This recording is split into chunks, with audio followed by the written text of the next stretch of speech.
आपका 10th के अंदर 46% था, 12th के अंदर आपका 53 था। तो सर इससे हम ये बोल सकते हैं कि आप शुरुआत से उतने अच्छे पढ़ाई में नहीं थे। जो हमारे रिपोर्ट कार्ड आते हैं, जो अंक आते हैं जी, उसे मापदंड मान लिया जाता है कि आप कितने काबिल हैं। और मेरे बात जहाँ तक रही, मैं बिल्कुल नहीं पढ़ता था जी। मेरे को स्पोर्ट्स लवर था, तब भी खेलना कूदना क्रिकेट खेलना वो पसंद था। तो सर अगर कोई बच्चा यूपीएससी की तैयारी करना चाहता है तो सर क्या कोचिंग लेना कंपलसरी है? कोचिंग बिल्कुल लेनी चाहिए अगर आपको लगता है कोई गाइडेंस नहीं है। अगर आप प्रिपरेशन कर रहे हैं तो सबसे पहले तो अलग अलग जगह जाना बंद करिए, आप सबसे ज्ञान लेना बंद करिए, अपने ऊपर भरोसा रखिए, अपने ऊपर विश्वास रखिए कि आप कर सकते हैं। बट सर अचानक से आपने यूपीएससी एग्जाम जब क्वालिफाई किया होगा तो सर उस टाइम फैमिली रिएक्शन क्या था या फिर सोसाइटी का रिएक्शन क्या था? मीडिया में खबर छपी, इलाहाबाद के पेपरों में, तो सारे लोग बोले थे यार ये तो दिन भर क्रिकेट खेलता था, ये सिविल सर्विसेज में कैसे चला गया। मतलब लोगों का ये था कि भरोसा ही नहीं हो रहा था कि ये हो कैसे सकता है। मेरा पढ़ने का तरीका क्या था अमन, की दिन भर डिस्टर्बेंस होता था, मैं रात में पढ़ता था। सर जब आपने यूपीएससी एग्जाम दिया, आप उसमें क्वालिफाई हुए, सर दोनों के बीच में क्या चेंज आपको देखने को मिला? यार पूरी आपकी लाइफ चेंज हो जाती है। तो सर रेट का क्या एक्सपीरियंस रहता है? आप लोग जो फिल्मों में देखते हो ना जी, सोफे फाड़े जा रहे हैं, ये किए जा रहे हैं, देखो थोड़ा उसमें अतिशयोक्ति होती है। सर इंटरव्यू के लिए सर कैसे प्रिपेयर करें? एक्स्ट्रा तैयारी करके मत जाइए बोर्ड के बारे में। सर हमारी गवर्नमेंट सर सिविल सर्वेंट को काफ़ी कुछ देती है, बावजूद भी सर हम देखते हैं कि सिविल सर्वेंट जो होते हैं सर कुछ लोग करप्ट होते हैं।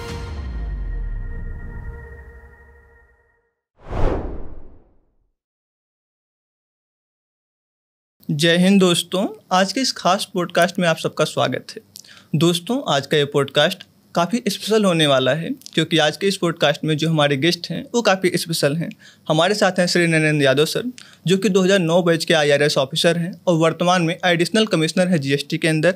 साथ ही साथ सर फिट इंडिया के ब्रांड एम्बेसडर भी हैं। तो आज के इस वीडियो के माध्यम से हमें ये सौभाग्य मिला है कि हम सर के साथ बातचीत करें, सर की जो जर्नी रही उसको जानें और उससे बहुत कुछ सीखें। तो चलिए आपका ज़्यादा कीमती समय नहीं लेते हैं और सर के साथ अपनी बातचीत को आरंभ करते हैं। तो सबसे पहले सर आपका बहुत बहुत धन्यवाद कि आपने अपना बहुमूल्य समय हमें दिया। Thank you Aman, thank you so much. Sir सबसे पहले तो हम चाहेंगे, क्योंकि आपका जो एजुकेशनल क्वालिफिकेशन रहा है वो काफ़ी इंटरेस्टिंग रहा है, हम सबके लिए काफ़ी मोटिवेशनल हो सकता है, तो सर सबसे पहले आप उसे शेयर कर दें। अमन, जैसा कि मैं कई प्लेटफॉर्म पे बता भी चुका हूँ, पढ़ाई लिखाई जो हम लोग करते हैं, कई बार क्या होता है जो हमारे रिपोर्ट कार्ड आते हैं, जो अंक आते हैं जी, उसे मापदंड मान लिया जाता है कि आप कितने काबिल हैं। जी सर।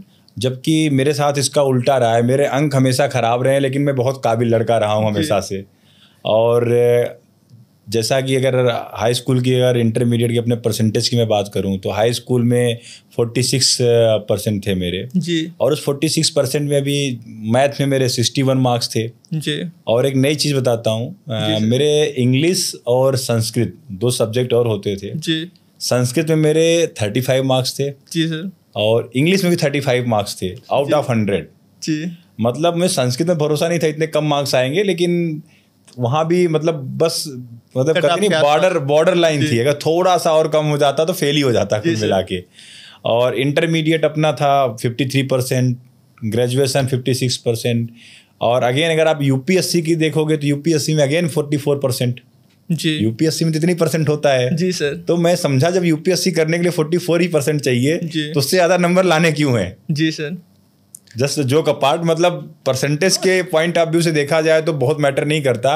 अगर ऐसा होता तो यूपीएससी में भी लोग 90% ले आते, 95% लाते तो सफल होते। यूपीएससी में भी लोग 44% लाके 40% लाके क्वालिफाई कर रहे हैं। जी सर। परसेंटेज बहुत मैटर नहीं करता लाइफ में, आपके अंदर काबिलियत होनी चाहिए जी, किसी भी एग्जाम को पास करने की। जी सर। सर जैसा अभी आपने बताया कि आपका 10th के अंदर 46% था, 12th के अंदर आपका 53 था एंड ग्रेजुएशन के अंदर आपका 56% था। तो सर इससे हम ये बोल सकते हैं कि आप शुरुआत से उतने अच्छे पढ़ाई में नहीं थे या फिर आप पढ़ते नहीं थे? 2 चीज़ें हैं, देखो पढ़ाई में अच्छा नहीं था ये भी बोला जा सकता है जी, और मैं पढ़ता नहीं था इसीलिए पढ़ाई में अच्छा नहीं था जी। मतलब पढ़ूंगा तभी तो अच्छा होऊंगा पढ़ाई में। बिल्कुल। तो फिर से मैं बोलता हूँ कि भाई आपके जो नंबर होते हैं ना वो आपके अंक जो है आपकी काबिलियत का पैमाना नहीं है। और मेरे बात जहाँ तक रही, मैं बिल्कुल नहीं पढ़ता था जी। मेरे को स्पोर्ट्स लवर था, तब भी खेलना कूदना क्रिकेट खेलना वो पसंद था जी। और उतनी सीरियस घर पे कभी पढ़ा नहीं, इसलिए नंबर नहीं आया, ये मुझे पता था। जी सर। सर आपका शुरुआत से जो रुचि था वो सर स्पोर्ट्स के अंदर था, फिर सर आपने अचानक से यूपीएससी का सर प्लान कैसे बनाया सर? इसके पीछे सर क्या ये रही आपका जर्नी? देखो सिंपल सा है अमन कि मेरे पिताजी जो है ना वो शिक्षा विभाग से जुड़े रहे। जी सर। उत्तर प्रदेश के अंदर जो है माध्यमिक शिक्षा सेवा चयन बोर्ड एक आयोग है जहाँ से सारे टीचरों की अपॉइंटमेंट होती थी। जी सर। अभी अब शायद बदल गया, शिक्षा आयोग कर दिया उसको। तो पिताजी को मतलब पता था कि भाई शिक्षा का महत्व क्या है। तो हम लोगों को बचपन में ही जो है बता दिए थे बेटा बड़े होके या तो आईएएस करना है या तो पीसीएस करना है। जी सर। तो ये मन में बहुत क्लियर था, कभी डाउट नहीं था कि हमें इस फील्ड में क्यों जाना है। कभी डॉक्टर वाक्टर कभी उन्होंने बोला नहीं। हमने बोला जब आईएएस पीसीएस करना है तो जब तैयारी का समय आएगा तब करेंगे, तब तक तो खेल कूद ले। जी सर। बस वैसे ही था, तो विजन क्लियर था। जी। विजन में कोई डाउट नहीं था कि आगे बड़े होके करना क्या है। जी सर। तो पिताजी ने बड़ा विजन शुरू में दे दिया था, अब वो हमारे ऊपर था कि हमें करना कैसे है। जी सर। सर यहाँ पे सर जो आपकी जर्नी रही सर उससे हम एक सर कंक्लूड कर पा रहे हैं कि सर अगर आप शुरुआत से बहुत अच्छे पढ़ाई में नहीं हैं बट अगर आप करना चाहते हैं यूपीएससी एग्जाम तो सर अगर आप 1 साल लग के या 2 साल लग के कर लें तो सर आप कर सकते हैं। सर ऐसा है, पॉसिबल है? देखो मैं हर उस बच्चे के लिए जो बच्चा ये समझता है या अपने ऊपर जो विश्वास करता है कि मैं यूपीएससी कर सकता हूँ, अंत में वही बच्चा करता है। नो मैटर आपके कितने % हैं। और यूपीएससी में भी आप देखेंगे तो जैसा मैं बता रहा हूँ ना 40% 45% इतना ही % चाहिए, वहां भी कोई 90% नहीं चाहिए। तो अगर आपके अंदर पोटेंशियल है, काबिलियत है तो आप भूल जाइए आपके इंटरमीडिएट में, हाई स्कूल में, ग्रेजुएशन में क्या नंबर है। आप अगर ग्रेजुएट हैं जो मिनिमम क्वालिफिकेशन है यूपीएससी का तो आइए एग्जाम दीजिए। अगर आपको बिलीव है आप कर सकते हैं तो आप डेफिनेटली कर जाएंगे, कोई नहीं रोक सकता आपको। जी सर। सर अगर बात करें यूपीएससी की प्रिपरेशन की तो सर अगर कोई बच्चा बिगनिंग से करना चाहता है तो सर बिगनिंग पॉइंट क्या होना चाहिए? क्या पहले पढ़ना है उसको, उसके बाद क्या पढ़ना? सर कुछ स्ट्रेटजी होगा आपके पास? देखो यूपीएससी क्या है, अपने आप में बहुत दिलचस्प तैयारी है। अगर आप देखेंगे जितने टीचर हैं उतनी तरह की बातें करते हैं कि कोई बोलता है कि नहीं एनसीईआरटी पढ़नी चाहिए, कोई बोलेगा पुरानी पढ़नी चाहिए, कोई बोलेगा नहीं आप हमारी किताब पढ़ लो। मतलब बहुत सारी इन्फॉर्मेशन है, बहुत सारी कन्फ्यूजन है। जी सर। लेकिन मैं अभी भी बोलूँगा कोई बच्चा अगर शुरू कर रहा है जिसकी फाउंडेशन अच्छी नहीं है तो आपने सबसे पहले एनसीईआरटी पढ़नी है और ओल्ड वाली एनसीईआरटी पढ़नी है। ओल्ड वाली मैं इसलिए बोलता हूँ क्योंकि उसमें कंसेप्ट बहुत अच्छे से डील किए गए हैं। डेटा आउटडेटेड है नो डाउट, आप डेटा पे जाओ, कंसेप्ट को पकड़ो। एक बार आपके कंसेप्ट बन गए फिर एक एक आप एडवांस बुक पढ़ लेंगे तो आपकी प्रिपरेशन ऑलमोस्ट हो जाएगी। और उसी किताब को बार बार पढ़ना है। बहुत ज़्यादा जो है जो किताबों का और जो इन्फॉर्मेशन का सोशल मीडिया में है उसके पीछे नहीं भागना है। आपने अपने सिलेक्टिव होना है और सही चीज़ों का सोर्सों का चयन करना है और उसी पे बने रहना है। जी। तो हो सकता है मतलब, लेकिन हाँ वही है ना जो बोलते हैं रहीमदास क्या बोलते हैं, रहीमन मूलई सींचिए फूलई फलई अघाए। जी। तो रहीम दास जी का दोहा बहुत मुझे प्रिय था बचपन से ही कि जब तक आप मूल में जो है ना, जब तक आप जड़ में, जब तक आप बेसिक्स पे काम नहीं करेंगे ना, आप कितनी ऊपर की चीजें खड़ी करने की कोशिश कर लीजिए होंगी नहीं। क्योंकि यूपीएससी कंसेप्ट पूछता है। जी सर। यूपीएससी क्लैरिटी चेक करता है आपकी। जी। तो क्लैरिटी कहाँ से आएगी? जब आपको पूरा बेसिक्स क्लियर होगा। जी सर। मैं आपको बताऊं जब मैं ग्रेजुएशन में था मेरे पॉलिटिकल साइंस थे। जी। और पॉलिटिकल साइंस में कितने आपके फंडामेंटल राइट्स हैं, ड्यूटी हैं, जी, वो भी मुझे क्लियर नहीं थे ढंग से। अच्छा सर। तो अब मैं आपको बताता हूँ यूपीएससी जब शुरू की, जब एनसीईआरटी पढ़ा तब मुझे पता चली ये सब चीज़ें बहुत अच्छे से। तो जो बेसिक्स होता है ना बच्चे का वो एनसीईआरटी बना देती हैं। इसीलिए एनसीईआरटी पढ़ना चाहिए। एनसीईआरटी कोई फैशन नहीं है, एनसीईआरटी से कोई क्वेश्चन आ जाएगा। एनसीईआरटी टीचर आपको इसीलिए बोलता है कि आपकी जो क्लैरिटी है, जो कंसेप्ट है वो क्लियर हो जाए, तो उसके ऊपर आप खुद अपनी समझ बढ़ा लेंगे। जी सर। सर जब आपने यूपीएससी एग्जाम दिया था उस टाइम सर जो रिसोर्सेज सर काफ़ी लिमिटेड थे सर, बट सर आज के टाइम में रिसोर्सेज सर काफ़ी हैं। तो सर अगर कोई बच्चा यूपीएससी की तैयारी करना चाहता है तो सर क्या कोचिंग लेना कंपलसरी है या फिर कोचिंग लेना चाहिए कि नहीं लेना चाहिए? देखिए कोचिंग का जो मेरा अनुभव रहा है, जो आज का समय चल रहा है, जो कंटेम्प्रेरी है, मैं बहुत सारे बच्चों को मेंटरशिप भी कर रहा हूँ, तो कोचिंग बिल्कुल लेनी चाहिए। अगर आपको लगता है कोई गाइडेंस नहीं है, आपको लगता है कि मेरे को समझ नहीं आ रहा है, मैंने पूरा सोशल मीडिया खंगाल लिया है, किधर जाना है कुछ पता नहीं चल रहा है, तो आप कोचिंग डेफिनेटली जाओ। एक कोच आपको जो टीचर होगा वो सही आपको समझाएगा कि भाई क्या पढ़ना है, कितना पढ़ना है, क्या छोड़ना है। यूपीएससी में भी बहुत मैटर करता है कि भाई क्या छोड़ना है, क्या नहीं पढ़ना है। तो आपको प्रॉपर वहां से धीरे धीरे आइडिया हो जाएगा। तो उस आइडिया को लेके बाद में आप डिसाइड कर सकते हो 3 महीने 4 महीने बाद आपको कंटिन्यू करना है कि नहीं करना है। लेकिन अगर आपको लगता है कि आपको प्रॉपर गाइडेंस नहीं है तो आपको करना चाहिए, कोई कंपलसरी नहीं है। अगर आप कहीं भी रिमोट एरिया में बैठे हैं, आजकल सोशल मीडिया पे इतनी सारी इन्फॉर्मेशन है कि आप अपनी खुद की समझ बना सकते हैं और खुद से भी पढ़ सकते हैं। बिल्कुल सर, कोई मैंडेटरी नहीं है। जी सर। सर चूँकि जो आपकी शुरुआती पढ़ाई रही है वो सर काफ़ी अच्छी नहीं रही है, बट सर अचानक से आपने यूपीएससी एग्जाम जब क्वालिफाई किया होगा तो सर उस टाइम फैमिली रिएक्शन क्या था या फिर सोसाइटी का रिएक्शन क्या था? बहुत इंटरेस्टिंग बात आपने पूछी है जी। और वो दिन अभी भी मुझे याद है कि 2007 में मैं इलाहाबाद में ही था और हर गली में, हर मोहल्ले में जहाँ भी क्रिकेट का मैच होता था मैं जाता था खेलने के लिए। मैं मीडियम पेसर था और बैटिंग भी ठीक करता था, तो हर कोई बुला के ले जाता था। जी सर। और बाद में क्या हुआ, आप सीक्वेंस देखना, 2008 में मैं दिल्ली आया, 2008 में ही अपना जो है मैंने प्रीलिम्स दिया, 2009 में इंटरव्यू दिया। तो 1.5 साल के अंदर जो है जब मीडिया में खबर छपी इलाहाबाद के पेपरों में, तो सारे लोग बोले थे यार ये तो दिन भर क्रिकेट खेलता था, ये सिविल सर्विसेज में कैसे चला गया। मतलब लोगों का ये था कि भरोसा ही नहीं हो रहा था कि ये हो कैसे सकता है। लेकिन जो 1.5 साल मैंने मेहनत की थी, मेरा पढ़ने का तरीका क्या था अमन, की दिन भर डिस्टर्बेंस होता था, मैं रात में पढ़ता था और सुबह 6 बजे सूरज जब निकल जाता था ना तो उनको नमस्ते करके फिर सोता था। तो ये मेरी लगभग 7-8 महीने यही बहुत रिगरस पूरी रूटीन थी मेरी जी। तो अल्टीमेटली देखो पढ़ाई में मेरा मन जो है ना तब भी नहीं था, लेकिन इतना था कि मुझे ये चीज़ करनी है जी। सर आपको तो गोल क्लियर था करनी नहीं, मेरे को बहुत अमन, बहुत मैं क्लैरिटी रखता हूँ मन में, अगर ये चीज़ करने से मैं यूपीएससी पास हो सकता हूँ, इतना मुझे सिलेबस है, इतना पढ़ना है तो फिर वो करना ही करना है। मुझे मेरा इंटरेस्ट है नहीं है क्या फ़र्क पड़ता है। इंटरेस्ट जो है ना सब बेवकूफ़ी भरी बातें हैं, मेरा मानना ये है। इंटरेस्ट से कुछ नहीं हासिल होता आपको। इंटरेस्ट तो मेरा क्रिकेट खेलने में था, क्रिकेट खेलता तो मैं कहाँ तक खेल पाता मुझे नहीं पता, लेकिन इंटरेस्ट साइड में रख के सिर्फ जो चीज़ सही है उसे ढंग से किया कि भाई ये करना ही है तो करना ही है, मन लगे ना लगे, पढ़ना है तो पढ़ना है वाली बात है। तो मन तो नहीं लग रहा था लेकिन पढ़ना था, दिमाग था जब पढ़ेंगे लगाएंगे मन तो लगेगा क्यों नहीं। बिल्कुल सर। धीरे धीरे वो अभ्यास में आया और कंट्रोल किया और कर लिया, यही इतनी सी बात है यार। जी सर। सर जैसा भी आपने बताया कि आप रात के टाइम में पढ़ाई करते थे, 6 से 6 आपका ये रूटीन रहता था।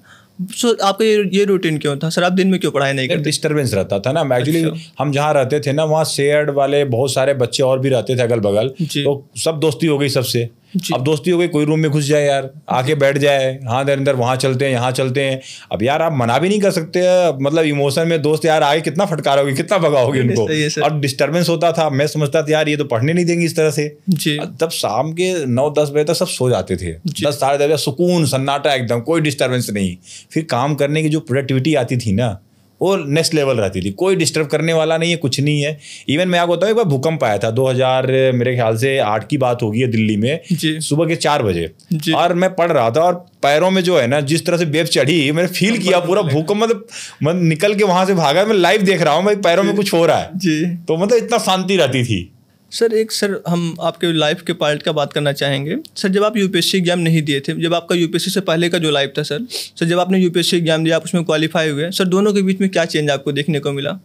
यार पूरी आपकी लाइफ चेंज हो जाती है। यूपीएससी को लोग ऐसे ही नहीं बोलते हैं, अगर आप देखोगे कि भाई मतलब एक ऐसा एग्जाम है जो आपकी पूरी लाइफ को ही बदल देता है जी। और हम जैसे पापा ने बोला भाई आईएएस करना है या पीसीएस करना है, मतलब बड़ा सोचा। और आप जब किसी बड़े एग्जाम को क्रैक करते हो या पास करते हो तो लोगों का नज़रिया आपके प्रति बदल जाता है। आप मतलब कहते नहीं है कि लोग एक्सेप्ट करने लग जाते हैं, भाई हाँ इसने कुछ कर लिया है, आपकी एक पहचान बन जाती है। आपकी पहचान अभी क्या होती है, आपके घर वालों से होती है कि ये फलाने का बेटा है।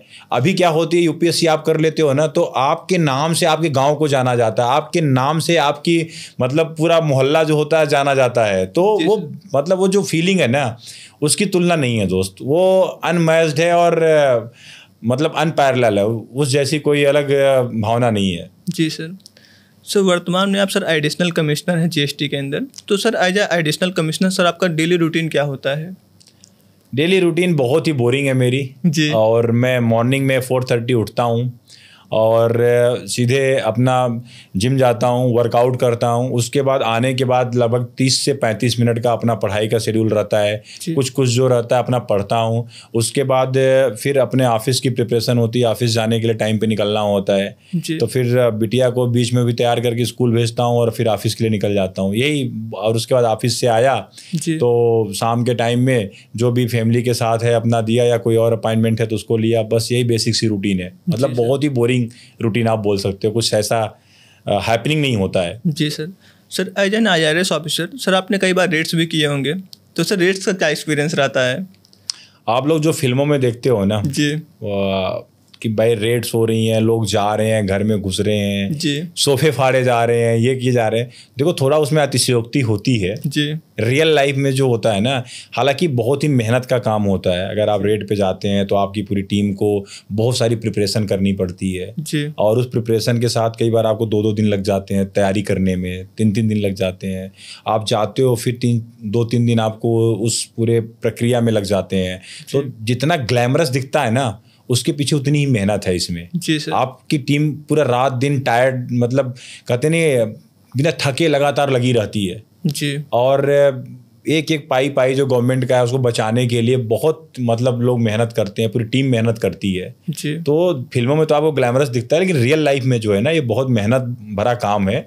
और ऑफिसर्स जो है अपनी फैमिली को, अपनी पर्सनल लाइफ को पीछे रख के और सिर्फ गवर्नमेंट की सर्विस में रात दिन लगे रहते हैं। तो कई दिनों की प्रक्रिया हो जाती है ये। और कई बार तो ऐसा होता है आप स्लीपलेस रहते हो, मतलब 2-2 दिन ऐसा होता है कि बिना सोए आपको काम करना पड़ता है। आप 2 घंटे के लिए सो रहे हो और लगातार आप काम कर रहे हो। जी सर। तो बहुत मेहनत का काम है अमन। जी सर। सर रेड से पहले आपको इन्फॉर्मेशन सर कैसे मिलती होगी सर, थोड़ा अगर बताना चाहें आप तो। देखो इन्फॉर्मेशन का पूरा एक सिस्टम होता है, इन्फॉर्मेशन का एक बेस होता है जी, और अलग अलग सोर्सेज से आपकी इन्फॉर्मेशन आप आती है। कई बार ओपन सोर्स भी होते हैं जो आपकी नज़रों के सामने जाते हैं, हमारे नज़रों के सामने भी जाते हैं। हम उसको कैसे इंटेलिजेंस में कन्वर्ट कर लेते हैं वो हमारी काबिलियत होती है, आम इंसान उसको नहीं देख पाता है। तो इन्फॉर्मेशन तो हर जगह से ही आप गैदर कर सकते हो। जी सर। इसे मतलब ओपन सोर्स भी है, सोशल मीडिया भी है, मीडिया भी, हर जगह से। जी सर। सर वर्तमान में आप सर फिट इंडिया मूवमेंट जो है हमारा, जो हमारे प्राइम मिनिस्टर द्वारा लॉन्च किया गया है सर, आप उसके एम्बेसडर भी हैं। तो सर इसके पीछे सर क्या कहानी है सर, थोड़ा सा बताना चाहें तो।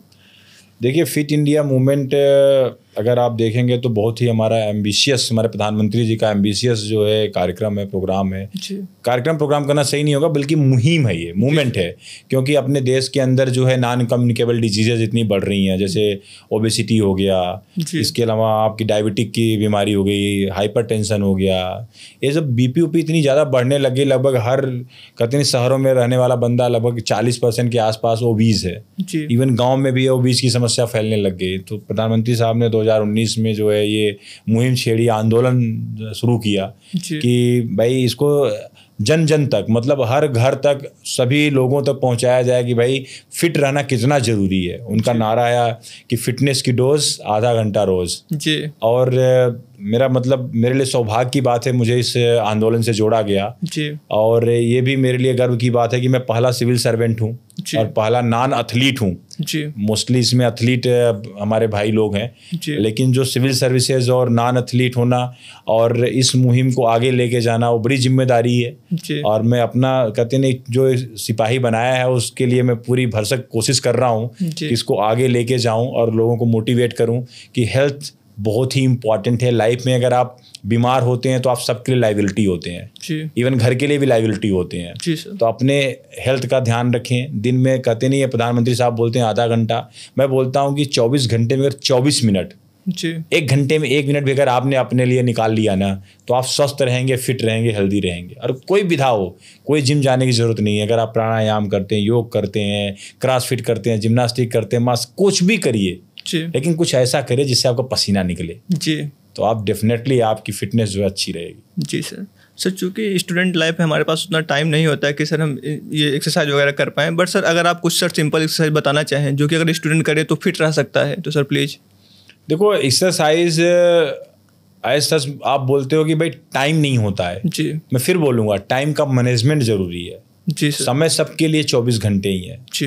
किसी के पास ज़्यादा नहीं, किसी के पास कम नहीं है। आपने 24 घंटे तो आपने नहीं पढ़ना है। आप अगर 7 घंटे भी प्रोडक्टिव पढ़ रहे हो ना, जी, तो बहुत ज़्यादा पढ़ रहे हो आप। 7 घंटे में भी बहुत हो जाएगा। हाँ, रही बात अब की क्विक कुछ एक्सरसाइज की आप अपने आप को फिट रख लें, बाहर भी ना जाना पड़े, तो बहुत सिंपल है कि आप मतलब कहते नहीं है, कुछ रेजिस्टेंस ट्रेनिंग करिए। रेजिस्टेंस ट्रेनिंग मतलब जिसमें आपके मसल के ऊपर थोड़ा जोर पड़े। आप पुशअप मार लीजिए, अगर आपका बार कहीं मिल जाए तो पुलअप मार लीजिए, दंड मार लीजिए। ये सब बेसिक एक्सरसाइज है जो हर गांव का बच्चा करता है, लेकिन नियत नहीं होती लोगों को करने की। अगर आप इतना करने की आत्म अनुशासन है तो कभी आप अनफिट रहेंगे नहीं। अगर ये भी नहीं कर सकते तो आप 25 मिनट तेज कदमों से वॉक कर लीजिए। पार्क होते हैं हर जगह आजकल आसपास सोसाइटी में, घूम के आ जाइए तेज कदमों से। उससे भी आपकी कार्डियोवास्कुलर हेल्थ सही रहेगी। और जिस एज में आप हैं उतना भी काफ़ी रहेगा आपके लिए। थोड़ा संयमित खाइए और भरपूर नींद लीजिए, रेस्ट लीजिए, सब चीज़ें स्वस्थ रहेंगे, आप पूरी तरह फिट रहेंगे। सर जब आप स्टूडेंट लाइफ में थे सर, उस टाइम भी आप सर फिजिकल हेल्थ पे इतना ध्यान देते थे जितना आप दे रहे हैं कि? फिजिकल तो अमन, जैसा मैं बताया, क्रिकेट खेलता रहता था। क्रिकेट मेरा बहुत बड़ा मतलब कह लो कि टाइम जो 24 घंटे होता था, काफ़ी टाइम निकल जाता था। बाकी सुबह सुबह मैं कंपनी गार्डन है वहाँ पे, चंद्रशेखर आज़ाद पार्क है प्रयागराज में जी, तब पहले इलाहाबाद होता था, तो वहाँ जाके डेली एक चक्कर उसका मारना। पापा लोग घूम के आते थे और मैं दौड़ के आता था। 3 किलोमीटर 3.25 किलोमीटर का चक्कर है जी। तो फिटनेस में तो मेरा डेली का था, मतलब वो कोई नया चीज़ नहीं है मेरे लिए जी, वो मैं शुरू से कर रहा हूँ जी। सर आजकल हम देखते हैं कि जो लोग भी एक्सरसाइज कर रहे होते हैं सर, अक्सर लोग सर पाउडर लेते हैं सर, जो प्रोटीन आता है प्रोटीन पाउडर, तो सर ये लेना सही है कि नहीं है? अमन देखो, जो ये प्रश्न है आपका ना, बहुत सारे लोगों को पाउडर के नाम से जो डराया जाता है जी। और किसी ने थोड़ी सेहत बना ली, किसी के थोड़े बाइसेप्स वगैरह आ गए तो बोलते हैं इसने पाउडर खा के बॉडी बना ली जी, इसने पाउडर खा लिया जी। सर आज मैं आपको इसकी सच्चाई बताता हूँ जी। देखो, आप दूध देखे हो, आप तो गाँव के हो, सुल्तानपुर से हो, तो दूध आपने जरूर पिया भी होगा, खाया भी होगा। दूध से दही बनती है जी, और दूध से जब आप पनीर बनाते हो, पनीर बनाने के बाद जो पानी बचता है ना, उस पानी को आप कुछ मत करो, उसको सुखा दो जी। जो सूखने के बाद जो बचेगा ना, वही वे है। दूध के अंदर 2 तरह के प्रोटीन होते हैं, एक वे प्रोटीन होता है, कैसीन प्रोटीन होता है जी। तो कैसीन प्रोटीन जो पनीर में मिलेगा वो कैसीन हो जाएगा जी। और जो पानी बचता है सुखाने के बाद जो पाउडर बचेगा, वही आपका वे प्रोटीन है जी। अब क्या होता है, लोग जो है ना इसे इतना मिसअंडरस्टूड करते हैं कि इसने पता नहीं क्या खा लिया जी।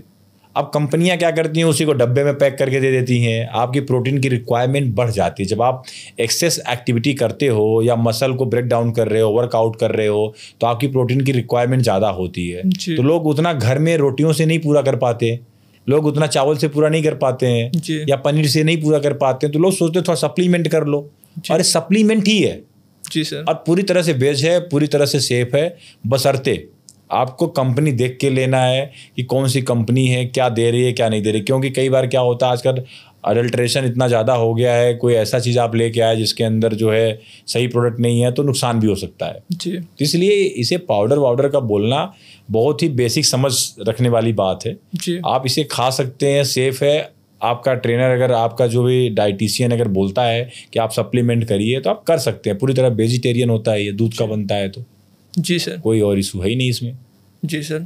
सर चूंकि जो अभी हमारा प्रीलिम्स एग्जाम है सर, अगले 1.5 मंथ में होने वाला है, तो सर 49 दिन बचे हैं आज। हाँ सर, तो सर इसके लिए कोई स्ट्रेटजी बता दें अगर आप। देखो, मैं बच्चों को यही बोलना चाहूँगा कि अब जो है ना, पूरी तरह से जितनी एनर्जी आपके अंदर है जी, सारी एनर्जी लगा के लग जाइए, पहली चीज़।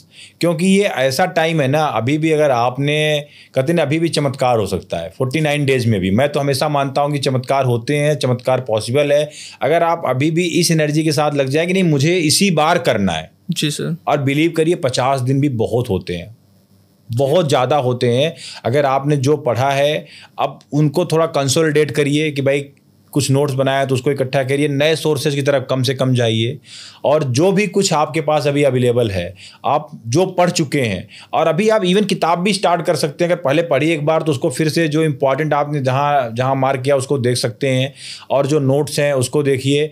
50 दिन बहुत होते हैं, आप अपने जी जान से लगिए कि नहीं मुझे करना ही करना है और इस बार मुझे कर लेना है, तभी ये पॉसिबल होगा। अपने ऊपर बिलीव लेके आएगा, आप कर सकते हैं जी सर।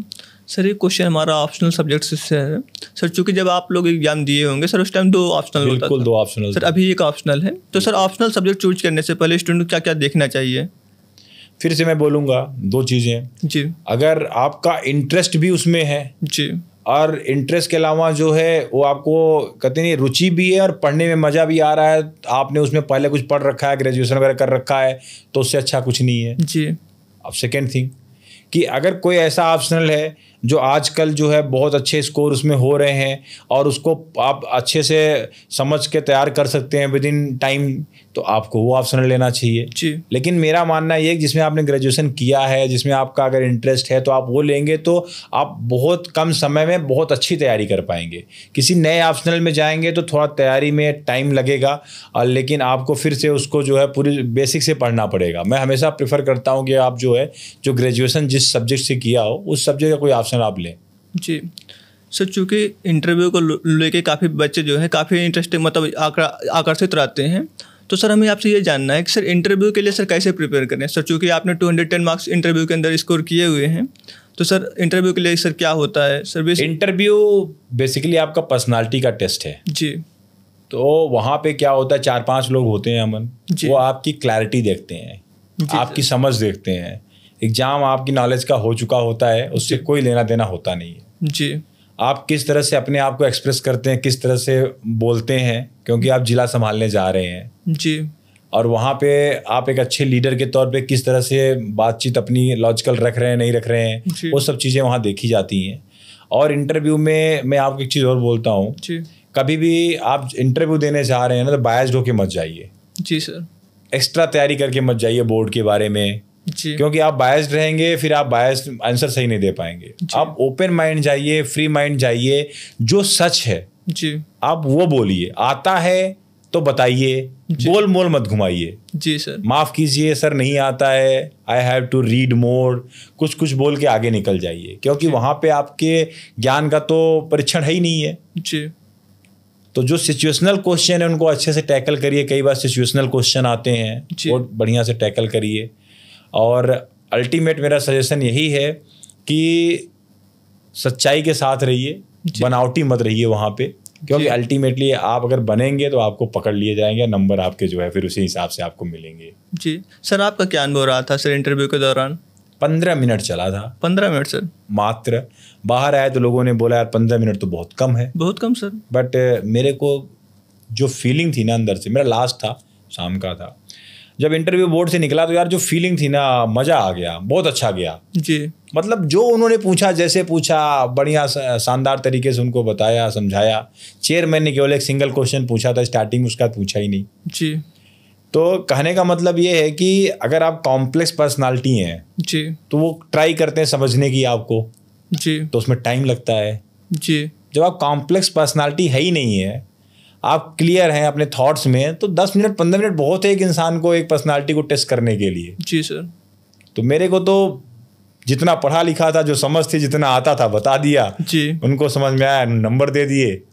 और तो मेरे को नहीं लगता कोई स्पेशल आपको तैयारी करनी चाहिए इंटरव्यू की, क्योंकि आपके संस्कार, आपका व्यक्तित्व एक दिन में नहीं बनता। जी सर। ये जब आप पैदा होते हैं ना, जो आपके घर में संस्कार होते हैं उन सबसे बन रहा होता है। जी। आपकी सोच, वो आपकी परिस्थितियाँ, आपके घर की स्थितियाँ, वो सब आपके पर्सनालिटी के ऊपर इम्पैक्ट करती हैं। जी सर। एक इंसान क्या होता है अमन, एक इंसान अपनी आसपास के लोगों का, अपनी परिस्थितियों का, उसी का तो प्रोडक्ट होता है ना। जी। उसकी पर्सनालिटी तो वही होती है। जी सर।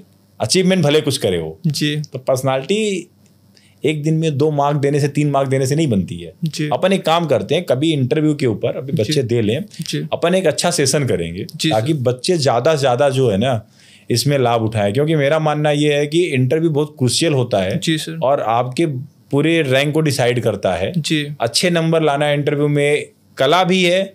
अगर आपको समझ है कि मुझे कैसा वहाँ पे प्रेजेंट करना है अपने आप को, तो आपके अच्छे नंबर आ जाएंगे। जी सर। तो इस पर हम लोग कभी बात करेंगे डिटेल में। बिल्कुल सर। सर एक क्वेश्चन जो हमारे मन में भी आ रहा है sir, as a civil servant sir आपकी लाइफ किस तरीके से होती है सर? क्योंकि बाहर से हम देखते हैं कि सिविल सर्वेंट की लाइफ काफ़ी इंटरेस्टिंग है, गाड़ी से चल रहे हैं, बॉडीगार्ड्स हैं, और सर जहाँ जा रहे हैं लोग सलामी कर रहे हैं। सर किस तरीके से लाइफ होता है, रियल क्या है सर? देखो यार, जो आप देखते हो वो भी सच है जी, और उसके पीछे जो आप नहीं देखते हो ज़्यादा बड़ा सच है कि बहुत मेहनत करनी पड़ती है। एज ए सिविल सर्वेंट जो है जी, आप जो है गवर्नमेंट के लिए पॉलिसी फ्रेम करते हो और उसके लिए बहुत सारा पढ़ना पड़ता है। पहले आदमी ये सोचता था, मतलब जब तैयारी करते थे हम लोग तो ये सोचते थे यार एक बार पढ़ लिए जी, अब आगे पढ़ना उड़ना नहीं पड़ेगा और आप जो है बस नौकरी लग गई, अब काम हो गया। यही सोच होती है, सारे बच्चों की यही होती है भाई कि एक बार पढ़ लेते हैं यार, नौकरी आ जाएगी, फिर तो मौज ही मौज है जी। जबकि वो ऐसा कुछ भी नहीं है मन। रियल लाइफ क्या होती है कि एक सिविल सर्वेंट को भी बहुत मेहनत करना पड़ता है, बहुत पढ़ना पड़ता है और डेली बेसिस पे पढ़ना पड़ता है। जितना यूपीएससी में आप पढ़ते हो उतना ही पढ़ना पड़ता है डेली बेसिस पे। कई बार क्या होता है, जब आपकी पोस्टिंग ऐसी जगह पे होती है, जैसे मान लीजिए कि किसी ट्राइब्यूनल में हो गई, तो पूरे आपको केस पढ़ने होते हैं, वो भी मोटी मोटी फाइलें पढ़नी होती हैं, डिटेल में आपको प्रेजेंट करना होता है जाके कोर्ट के सामने जी। तो आप क्वांटम समझाने की कोशिश कर रहा हूँ कि कितनी पढ़ाई लिखाई है हर जगह।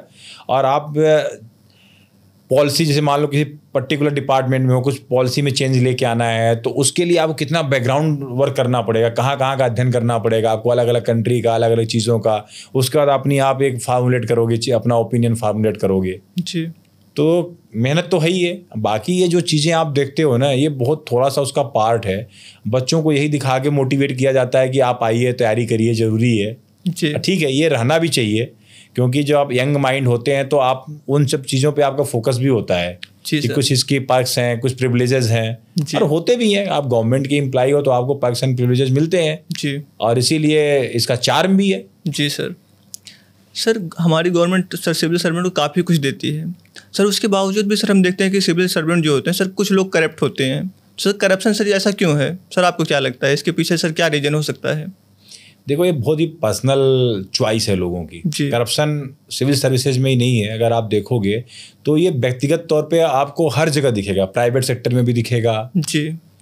मतलब इवन आप रोड पे चल रहे होगे तो करप्शन क्या होता है, झूठ बोलना भी करप्शन ही है जी। झूठ बोलना भी करप्शन ही है जी। तो करप्शन तो आप बोलो कि नहीं, किसी ने पैसे ले लिए या इलीगल ग्रेटिफिकेशन ले लिया, वही करप्शन है, तो बहुत छोटी परिभाषा होगी करप्शन की जी। मतलब जो आचरण आपको करना चाहिए वो आचरण न करके आप उससे अलग आचरण कर रहे हैं तो करप्शन है जी, मेरे हिसाब से जी।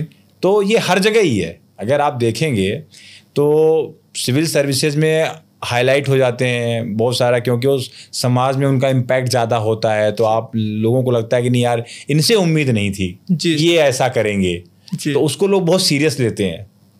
लेकिन जब समाज में कोई ऐसे स्तर पे है इंसान जिससे लोगों को कोई अपेक्षा नहीं है, अगर वो करप्ट बिहेवियर करता है तो लोग बोलते हैं यार चलो इसने कर लिया तो क्या ही कर लिया, उसको लोग एक्सेप्ट कर लेते हैं जी सर। तो अमन कहने का मतलब ये है कि भाई हाँ, ये लोग करते हैं और बिल्कुल भी नहीं होना चाहिए, क्योंकि आपको इतना महत्वपूर्ण पद दिया गया है, महत्वपूर्ण जगह आप बैठे हैं, आपको अपने आचरण को जो है ना एकदम इंटेग्रिटी के साथ रखना चाहिए।